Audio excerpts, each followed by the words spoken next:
Welcome in, everyone, to my top 5 Dynasty Fantasy Football takeaways from the divisional playoff round. Let's jump into takeaway number 1.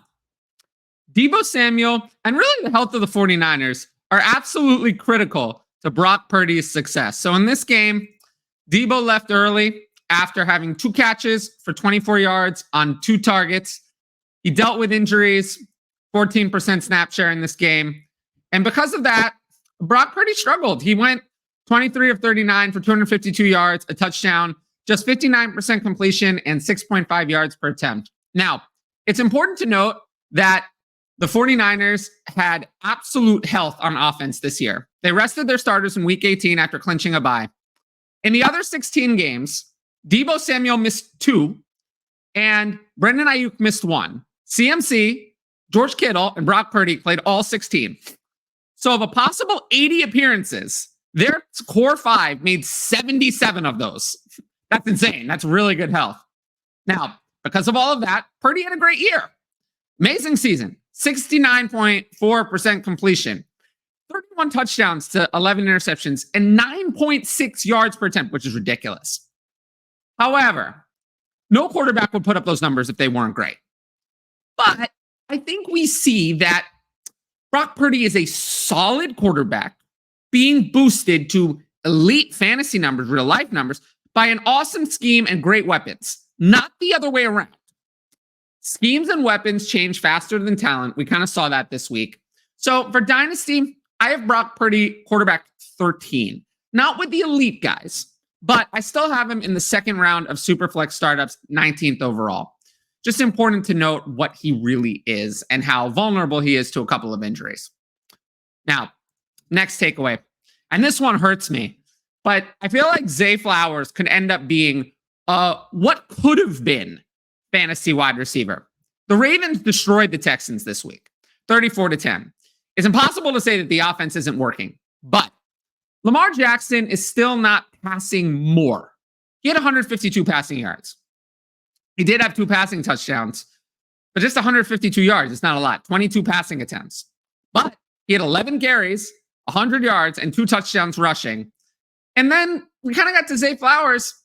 He had 4 catches for 41 yards on 5 targets, 82% of snaps, led in targets, led in yards, led in catches, led in snaps. He was the clear wide receiver 1, but that's not that impressive, you know? And it occurred without Mark Andrews in the lineup. Now, I think that Zay Flowers is very talented. He's a talented player. There's no doubt about that. He led the Ravens as a rookie in yards, targets, and receptions in 2023. But even though Andrews only played 10 games, Flowers averaged just 4.8 catches and 53.6 yards a game. No other player had more than 35 catches. So no one else really did anything other than Flowers and Andrews. Lamar Jackson had his most passing attempts ever. It was still only 457 attempts, 229.9 yards per game.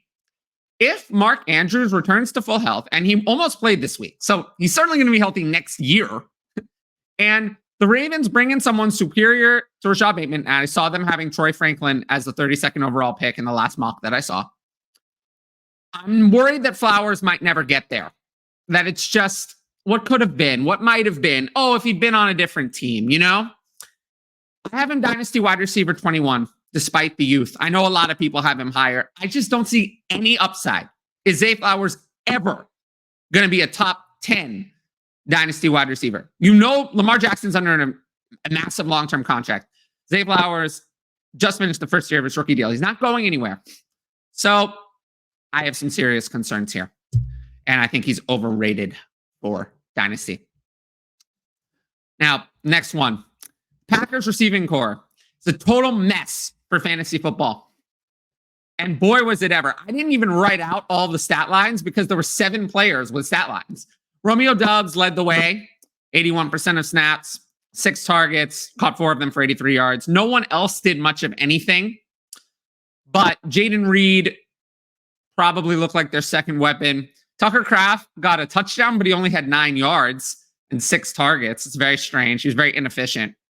And then Luke Musgrave was involved. Christian Watson gets involved. Dontavian Wicks is in and out. Bo Melton caught the only receiving touchdown.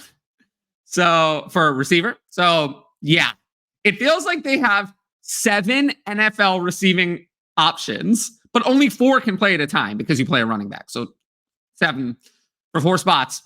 I believe that Jayden Reed is their most talented and special wide receiver. But I think we're going to be very frustrated by this offense, especially since Jordan Love is great. And it's going to suck that we can't trust even one of his receiving weapons completely. In Dynasty, here's where I have these players. Jayden Reed, to me, is the top. As a rookie, he was involved consistently. I think he has room to grow. I have him wide receiver 29. Christian Watson, I love the talent. I think he's got to probably get out of here to succeed. I have him wide receiver 43. Romeo Doubs, wide receiver 55. Dontavian Wicks, wide receiver 59. Bo Melton, wide receiver 95. And then Tucker Kraft and Luke Musgrave. I have Tucker Kraft at tight end 15. He's become the starter. Luke Musgrave, I have at tight end 18. He's looking like the backup. But compared to the price, I'm behind ADP on all of these guys, except whichever of Musgrave or Kraft ends up perceived as the backup, that one I'll probably be in on because I think they're both really talented. Tight ends take a long time to develop, and I think there's a lot of potential there. But the wide receivers are actually all too high, except for maybe Bo Melton, who's on waivers. But other than that, I'm not really interested in any of the wide receivers at their price. I'd rather just invest in Jordan Love, take a cheap shot in one of the tight ends, and just not overinvest in this mess here. Next, Baker Mayfield and Mike Evans. I'm excited for this free agency. It is going to be something fascinating to watch. Baker Mayfield, they lost. I know they lost, but Baker Mayfield was not why they lost. Yeah, he threw that late interception, but he played well. 16 of 41 for 349 yards, 3 touchdowns, 2 picks. Mike Evans as well. Absolutely great. 8 catches, 147 yards, and a touchdown on 12 targets. Baker Mayfield, for the year, he had a good year. 64.3% completion. That's the most accurate of his career. 28 touchdowns to 10 interceptions, 7.1 yards per attempt. Pretty good numbers. Those are solid. The yards per attempt could be a little higher. But it's very similar to his 2020 season in Cleveland, where he went 11-5. Very similar numbers to this across the board. It shows that he's a starter. A starter, solid starter. Not top half, but a solid starter. Mike Evans somehow managed to 79 catches on 136 targets for 55 yards and 13 touchdowns. He got the high yardage he had in 2022 with the touchdowns of 2020 and 2021. So he managed to somehow, at age 30, have his best season in 4 years. Now, I'm confident that the Buccaneers will retain Baker Mayfield, either with a franchise tag or long-term deal. There's only one franchise tag. The Mayfield franchise tag is going to be around $36 million. For Evans, it will be around $28.43 million. Now, for those two, only the Mayfield franchise tag is a choice. I don't think you're going to tag a receiver at a 28.43 cap number at his age. So I don't think that's really off the table. My prediction, if I had to guess, is that the Buccaneers work out a contract extension with Evans, and then they franchise tag Mayfield, which gives them leverage to negotiate a long-term deal on better terms. We saw what happened with the Giants. They extended Daniel Jones before the franchise tag deadline so they could use the tag on Saquon Barkley. And because of that, Jones had leverage. He got 4 years, $160 million with $92 million guaranteed. I don't think the Bucs make that mistake. I think they'd rather franchise tag Mayfield, negotiate under those terms, and that'll get them a much better deal if they go the extension route. And I hope they get a deal done with Evans, but it's kind of up in the air. A lot of teams could offer Evans a lot of money, especially the Texans. Last one.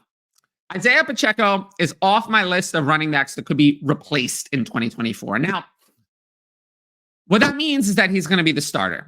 This week, he was great. Again, 15 carries for 97 yards and a touchdown, 1 catch for 14 yards, 72% of snaps. This season, great season. 14 games, 205 carries, 935 yards, 7 touchdowns. Improved in the receiving game, 44 catches for 244 yards and 2 touchdowns. He actually outproduced Jerick McKinnon on a per-game basis in the receiving game. No other running back played much on the ground. Pacheco developed as a receiver while maintaining efficiency in an increased ground role. And, he's only 25 going into next year. So, for me, this rookie running back class is weak. I don't think it contains any players that are just immediately better than what Pacheco has shown. I think there are 0 of those. The Chiefs are in salary cap trouble. There's no way they can afford Derrick Henry, Tony Pollard, or Austin Eckler. That's not a priority for them. They're not going to have a big name running back addition. They also have a disastrous wide receiver core outside of Rashee Rice. They need to scrape together their picks and cash to focus on fixing wide receiver, probably in the first round, and then also a free agent. Of course, the Chiefs are going to go in with other running backs on the team. McKinnon and CEH are both free agents. We're talking about a compliment level, though. Maybe they sign someone like Antonio Gibson in free agency and add a day 3 pick to fill out the backfield. I don't think they're adding anyone who's competing with Isiah Pacheco for the starting role. I don't even think they add someone like Devin Singletary. I think that's too high. I think they're going to go even lower than that. For those reasons, I have Isiah Pacheco at Dynasty running back 14.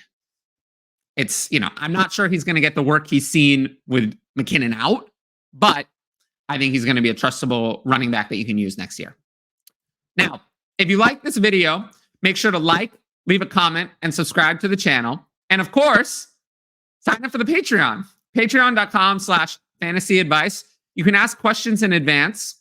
Only patrons get to ask advanced YouTube questions. And also, the Patreon helps pay for things like the new camera that we're using for this video. I hope it looks a lot better. Let me know what you think of it. But, the patrons are how we pay for things like that. So I appreciate everyone who signed up for the Patreon. Now, I have 2 patron questions this week, and you'll see that I really read every question because one of them is very similar to what we've had. But let's jump into that one. Should we sell Zay Flowers? Well, we kind of talked about that already. I feel like he's better than real life for fantasy. I agree. Best games come when Andrews are out. I agree. Thoughts? We covered this earlier. Sell Zay Flowers. Depends on what you can get for him. My main idea with Zay Flowers is more maybe I'm not going to draft him. I actually don't hate his overall price, but there are other wide receivers in his range that I would rather have. T. Higgins is one of them that I think is going to go behind Zay Flowers in Dynasty startups. Now, this next question is more interesting. If Belichick goes to the Falcons, should we be worried about Bijan? I usually don't spend too much time on hypotheticals, so we'll see about this when it happens. But my answer to this question is no. I don't really worry about that. Arthur Smith horribly misused Bijan Robinson. Bill Belichick now, while he could do the same thing, I think maybe he'll realize how talented Bijan is. He did get Ramondre Stevenson involved a lot. And Bijan Robinson is better than at everything than Ramondre Stevenson. A lot better at everything. So if Ramondre Stevenson was a successful running back under Bill Belichick, I'm really not concerned that Bijan Robinson can be a successful running back under Bill Belichick. So the answer is no. Now, once again, I want to thank everyone for watching. Please let me know what you think of the new camera. I think it looks a lot better, but I'm hoping that you guys all think the same. Make sure to leave a like on the video. Of course, subscribe to the channel and hit that notifications bell so you can be notified about all of my future content. We're going to have Dynasty buys, Dynasty sells, maybe a Dynasty trade show, more Dynasty mock draft breakdowns, Dynasty rookie content. All of that is coming on the channel, so make sure to look out for that. But until next time, I appreciate you all for watching, and I will see you all later. Peace out.